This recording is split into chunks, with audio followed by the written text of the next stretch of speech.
ঝিঙে, আলু আর মাছ এতটাই টেস্টি হয়েছিল, আজকে আমি আমার বন্ধুদের কাছে শেয়ার করতে চলেছি।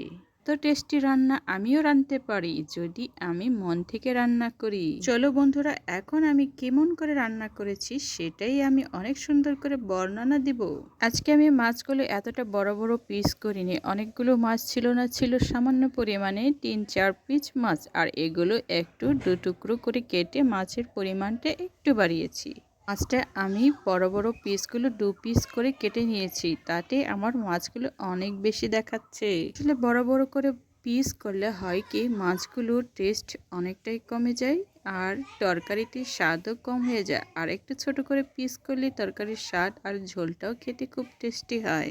অনেকে হয়তো মনে করে ছোট ছোট করে পিস কাটলে দেখতে কেমন দেখায়, আসলে না, ছোট করে পিস কাটলে তরকারির ঝোলটা খেতে খুবই সুস্বাদু হয়। আজকে আমি মাছগুলো একটু কড়াভাবে ভেজে নিব। একটু কড়াভাবে ভাজার জন্য উল্টে পাল্টে অনেকক্ষণ গরম কড়ায় তেলে ভেজে নিয়েছি।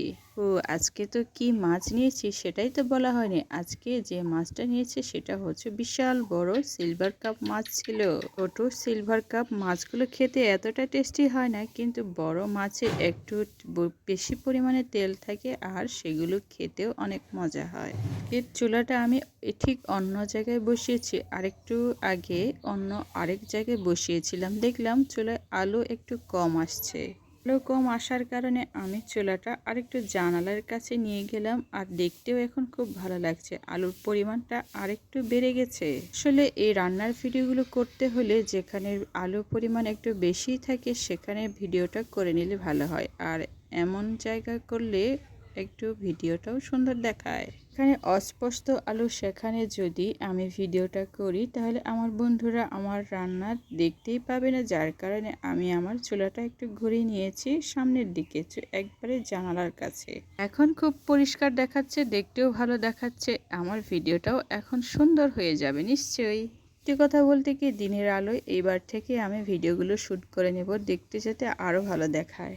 পেঁয়াজগুলো ভাজছি, আর হালকা যেহেতু আগুন দিয়েছি তার মানে চুলার আঁচটা অনেকটাই কম দিয়েছি, সেই ক্ষেত্রে আমার পেঁয়াজটা ভাজতে অনেকটাই সময় লাগে। পেঁয়াজ ভাজার ক্ষেত্রে আমি একটু বেশি খেয়াল রাখি, কী কারণে, আর আজ চুলার আঁচটা কম দিয়ে কী কারণে, অনেক সময় বেশি করে দিলে পেঁয়াজটা তাড়াতাড়ি ভাজা হয়ে যায়, আর পরবর্তীতে কোনো সময় এটা ভাজতে ভাজতে পেঁয়াজের কালার কালো হয়ে যায়, সেক্ষেত্রে আমার ভিডিওটা অনেকটাই আবার এডিট করে নতুন করে করতে হয়। আমার পরিশ্রমটাও তখন ডবল পরিমাণে হয়ে যায়, আর এই কারণে আমি এখন একটু বেশি সতর্কভাবে ভিডিওটা করে থাকি।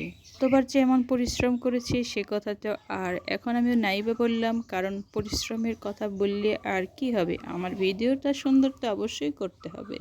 এখন আমার পেঁয়াজ ভাজাটা অনেকটাই পরিপূর্ণ হয়ে গেছে, আর সবজিটাও আমি রেডি করে ফেলেছি। এখন আমি আমার প্রয়োজন ইনগ্রিডিয়েন্টস মশলাগুলো যে বাটিতে আমি রেডি করে দিয়েছিলাম সেটা ঢেলে দিলাম।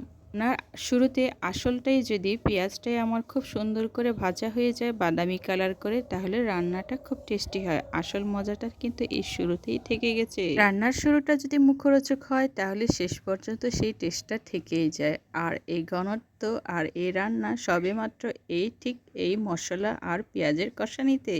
মশলা আর পেঁয়াজ একসাথে ঘন করে কষা কষা করার জন্য আমি ঢাকনাটা দিয়ে দিলাম, আর ঢাকনাটা দেওয়ার পর ঠিকই আমার খুব সুন্দরভাবে এগুলো তৈরি হবে।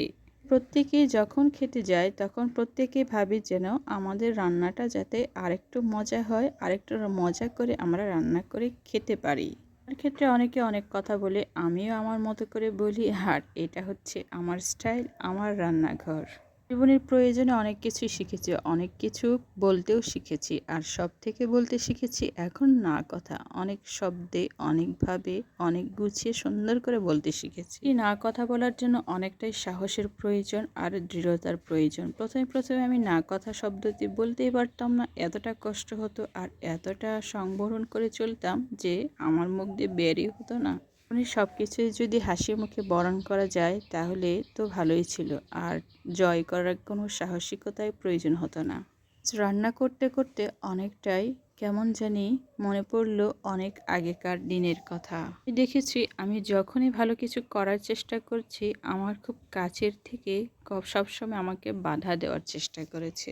আমি এতটাই অবুঝ ছিলাম, সব কিছু বুঝতেই পারতাম না, আর সব কিছুতেই হা হা করে তাকিয়ে থাকতাম। আমার যেন কিছু না বলার মতো সাহসিকতা কিংবা ক্ষমতাই ছিল না, আর এখন আমি সব কিছুই বলতে পারি। এখন মনের মধ্যে শক্তি আর সাহস জুগিয়েছে। কেমন করে সেটা আমি বলি। সময়, স্রোত, দিনের আলো, দিনের আকাশ, দিনের বাতাস সব কিছু নিজে থেকে শিখিয়ে দিবে কেমন করে না বলতে শিখতে হয়।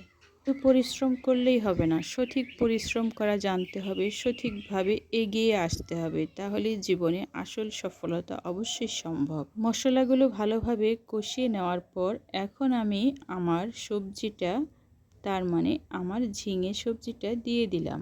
ঝিঙে সবজি খুব পছন্দের সবজি আমার, এতটাই ভালো লাগে প্রতিদিন রান্না করে দিলেও আমি খেতে পারবো, আর এমনভাবে রান্না আমার খুব ভালো লাগে। আপনাদের যদি ইচ্ছে হয় আপনারাও বাসায় ঠিক এইভাবে রান্না করে খেতে পারেন আমার মতো করে। তবে আমি রান্নায় সবসময় জিরে, আদা, রসুন, মশলা আর গরম মশলা হালকা দিয়ে থাকি। অনেকে রান্নায় পাঁচফোড়ন দিয়ে থাকেন, কিন্তু আমি রান্নায় সবসময় জিরে, আদা, রসুন আর হালকা দারচিনি, এলাচ, লং অল্প সামান্য পরিমাণে দিয়ে থাকি, তাও কি শিলপাটায় বেটে। রান্নার টেস্ট নেওয়ার জন্য আমি অনেকবার কী করেছি, শিলপাটায় বাটা মশলা আর ব্লেন্ডারে করা মশলার মধ্যে অনেক পার্থক্য খুঁজে পেয়েছি। পার্থক্য হচ্ছে এটাই যে শিলপাটায় বাটা মশলার টেস্ট অন্যরকম, ঝোলে, তরকারির ঝোলে খুবই টেস্টি হয়, খেতে এতটা টেস্টি হয়, খুবই পছন্দের আমার শিলপাটায় বেটে মশলা তৈরি করা রান্নার জন্য।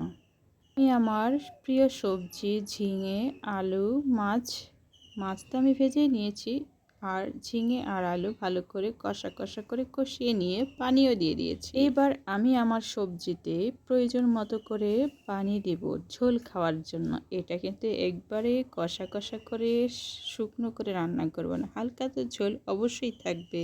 আমি বলতে চাইছি ঝোল মানে মাখা মাখা ঝোল, শুকনো হবেই না, কিন্তু পানি বেশিও থাকবে না, আঠা আঠা করে সবজিটা থাকবে, তাও কি মাছের হালকা ঝোল। অনেক ছোটবেলায় মার হাতে ঝিঙে, আলু, মাছ কত যে খেয়েছি, এখনও মুখে স্বাদ লেগে আছে, আর সেই স্বাদ অনুসরণ করে আজকে আমি আমার ঝিঙে, আলু, মাছ রান্না করছি। আমার সবজির কালারটাও কিন্তু সেরকম হয়েছে, খুবই সুন্দর। গরম ভাত দিয়ে খেতে কিন্তু অনেকটাই মজা হবে, আর খুব মজা করে খাবো আমি আমার প্রিয় বাচ্চাদের সাথে।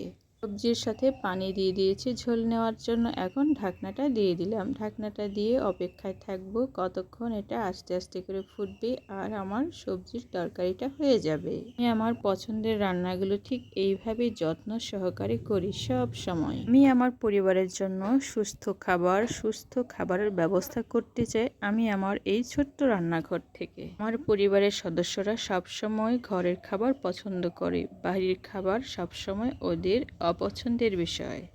মাঝে মধ্যে হঠাৎ করে যখন একটু পরিবেশ একটু ভিন্ন হয়, তার মানে কোথাও ঘুরতে গেলাম, তখন সেটা অন্য কথা। পছন্দের তালিকায় সবসময় এটাই হচ্ছে প্রধান, আমি আমার বাড়ির রান্না খাবো, তাও কি ঘরোয়াভাবে যেটা তৈরি হয় ঘরের মধ্যে খুবই যত্ন সহকারে। সবসময় এইভাবে পরিষ্কার পরিচ্ছন্নভাবে রান্না করাটা খুবই জরুরি। এতে পরিবারের সদস্যদের সবারই সুস্বাস্থ্যের সুন্দর একটা অবস্থান থাকে একটি পরিবারে। তরকারির ঢাকনাটা খুলে আমি দেখছিলাম কতদূর হয়েছে আমার রান্না, আর কি অবস্থায় চলছে আমার রান্নার পরিবেশ। রান্নার প্রস্তুতি আর রান্নার শেষ মুহূর্ত পর্যন্ত অবশ্যই পরিষ্কার পরিচ্ছন্নভাবে রান্নার পর্বটা আমি শেষ করে থাকি সব সময়। এতে করে আমার পরিবার সব সময় পরিষ্কার পরিচ্ছন্ন খাবার পেয়ে থাকে আর নিরাপদ খাবার ওরা অর্জন করে। ঝিঙে, আলু, মাছ দিয়ে আজকে পেট পুড়ে খাবো, কারণ আমার এটা খুবই পছন্দের সবজি, আর এই রান্নাটা আমি খুব মন দিয়েই করেছি। এটা খুলেই দেখলাম এখন আমার রান্না অনেকটা হয় ভাব, আর কিছুক্ষণের মধ্যে রান্নার আমি শেষ পর্যায়ে চলে আসবো। কতটুকু ঝোল রাখা হবে আর লবণের টেস্ট কেমন হবে সেইটুকু এখন শুধু মেপে নেওয়ার প্রয়োজন। কতটুকু টেস্ট হলো আর কতটুকু টেস্ট হলো না সেটা তো অবশ্যই রান্নার যখন আমি শুরু থেকে শেষ করছি সেটাতেই নির্ভর করছে। ঝোলটা কয়েক ফুটো হাতে নিয়ে দেখলাম এতটাই টেস্টি আর খুব মজাদার হয়েছে না, আজকে বসে বসে পরিবার সবার সাথে একসাথে খাবো।